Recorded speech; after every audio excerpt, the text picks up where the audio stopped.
Failing.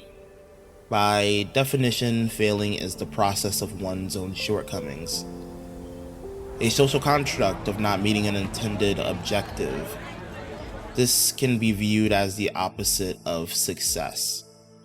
Everybody has their own idea of what they consider failing, but for me, my idea of failing comes from just the regular idea of my own shortcomings. It has officially been over a year since I last spoke to a bunch of you, but I'm telling this story to share what I've learned over the course of this time. I'm writing about my failures, but I'm also writing about how I overcame my failures after a year of standing in the rain of my own shortcomings. It's been a long journey, and with that, I have a long story to tell, but I believe through every journey there is something to learn from it. So with that, I leave you with my story, my journey, of how I overcame my greatest shortcomings and how I found myself once again through the rain.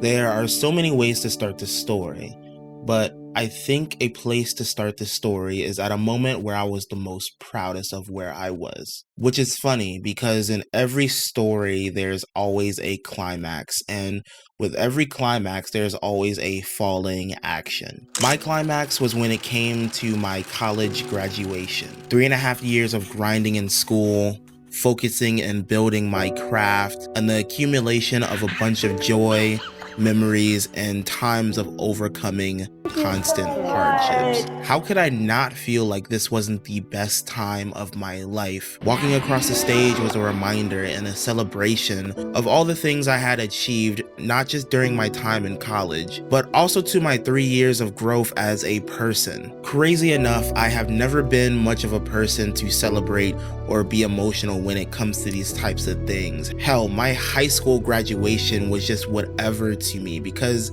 I hated high school. But with this one, I felt a connection that couldn't be taken away from me this time. I felt accomplished and filled with so much hope towards the future. I also felt very sad because at the same time, I was also getting ready to leave behind this part of my life.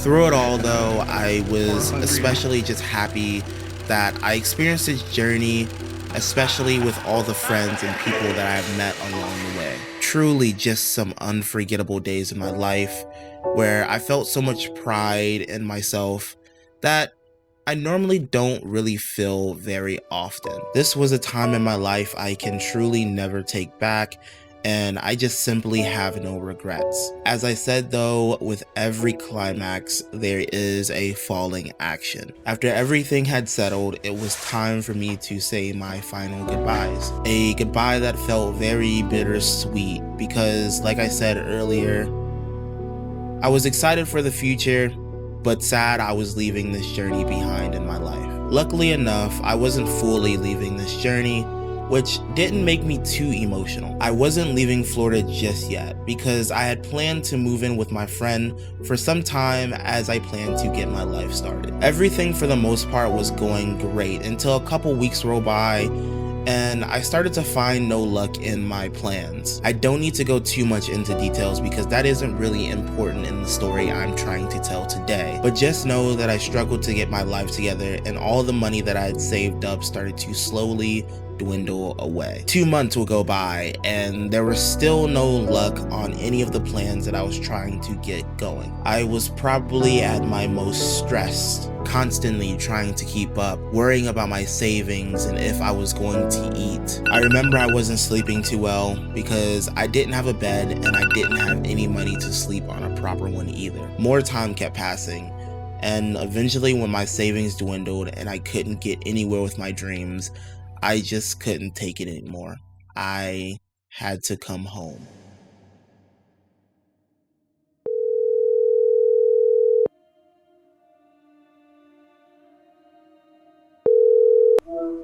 Hey bud, what's up? Dad, I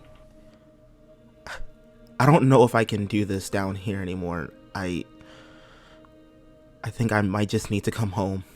I remember the day I called my dad just like it was yesterday. I can't shake off the heavy feeling of disappointment I had myself having to ask him, can I come all the way home? Just because I was broke and I had nowhere else to go. Mentally before that, I was already fading fast because every day just felt like constant survival.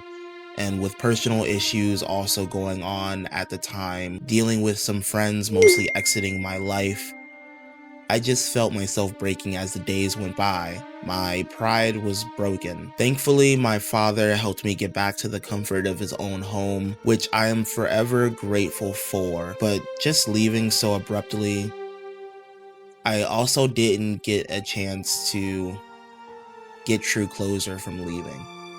I never really got my final goodbyes from my friends and some of the other things I was building down there, like my career. I remember when I first got home, I just felt so tired and drained. I couldn't even think for myself anymore at this point. Luckily, I did get a chance to rest once I went home, but it was also a lot of time for me to reflect on the things that happened during the summer.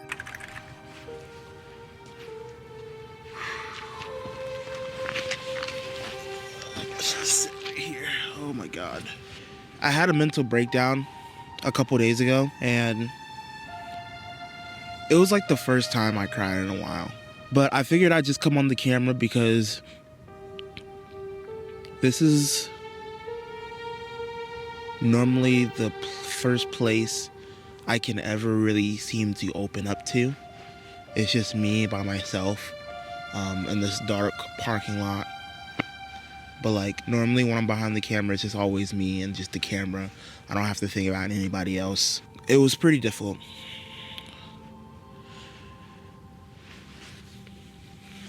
It was pretty difficult because I just felt like once I got back here, I just had to start all the way from ground zero again. And just like,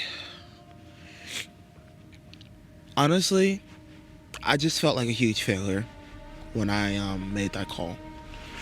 Excuse me, I'm getting a little bit emotional. My pride was just very broken, and it just all summed up to me just being one huge failure. It all summed up to me not being able to accomplish all the things that I wanted. Pain, disappointment, loss, an empty void of the past life that I once lived. I had to start from ground zero again, just feeling these things every day and being in my own head. I clinged on to things to keep myself distracted from confronting my own feelings, just so I wouldn't have to go through these emotions anymore. I clinged on to some of my friends harder. I clinged on to video games a lot more. I started giving into bad habits like eating constantly. And when I did get a job finally, I would just work every day just to always be busy. This would eventually start leading to a change of behavior and how I interact with my friends, how I controlled my emotions when it came to certain things. And honestly, the biggest thing was it changed the view I had on my life. I would end up getting so complacent that the thought would fly in my mind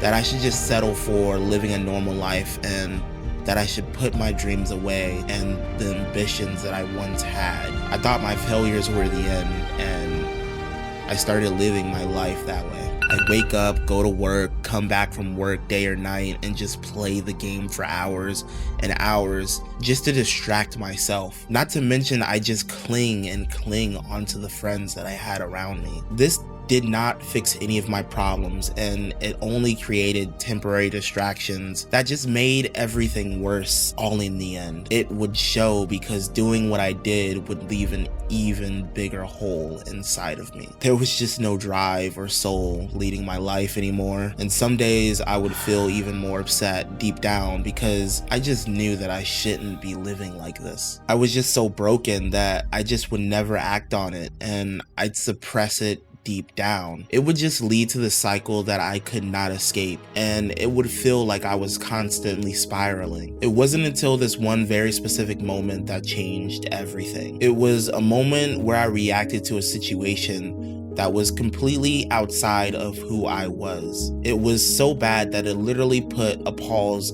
to that spiral that was going on in my life, and it will force me to spend time to reflect on my life again. I was tired of living this way every day, and I just didn't want to acknowledge that fact. Until now, I was ashamed of the person I was becoming. Knowing this, I decided that it was time for a change and that I needed to try and get back up on the horse no matter how different things were now. Funny enough, I think that when we reach our lowest points in life is when we are most open for change. But don't let this fool you, because things did not get any easier from here on out. Knowing that things needed to change, I started to cut off things for myself. This was my resolution after the falling action. I stopped clinging on to my friends so much and spent more time within my own space, at the cost of maybe a few friends, and there were still many emotions and fears I had to tackle along the way. No matter the feelings though, this time I had to keep going and recklessly chase my dreams, because I realized at the end of the day there was more pain in just straight up giving up. You see, when you quit, that is when you have truly failed. So I dealt with things as they came, and no matter how broken my pride was, I decided to face the rain and try and stand tall through it all. After some time, what seemed like no progress turned into actual progress, and my spark started to slowly reignite. I started to work out and make friends again. I started to take care of myself and regain my passion for content creating. I started to mature, and most importantly, grow from my shortcomings to embrace again who I truly was. There were plenty of rough days in between where I would have doubts again, but as I kept going, I only proved my doubts wrong and continued to feed off of those small victories. Now here we are a year later, and I haven't felt any clearer on where I want to be in life, despite all of the noise that was thrown at me. If it's one thing I learned, it isn't about the failures or shortcomings you go through in life.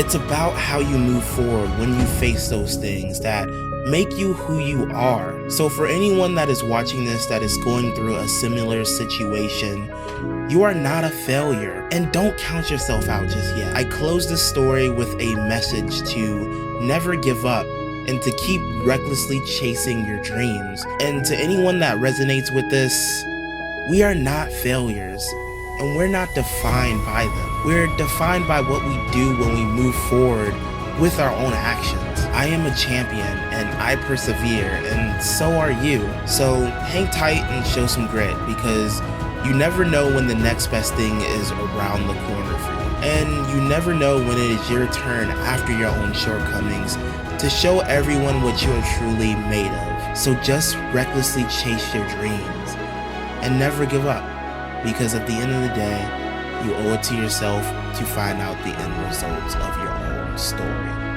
No fear, no defeat. Peace.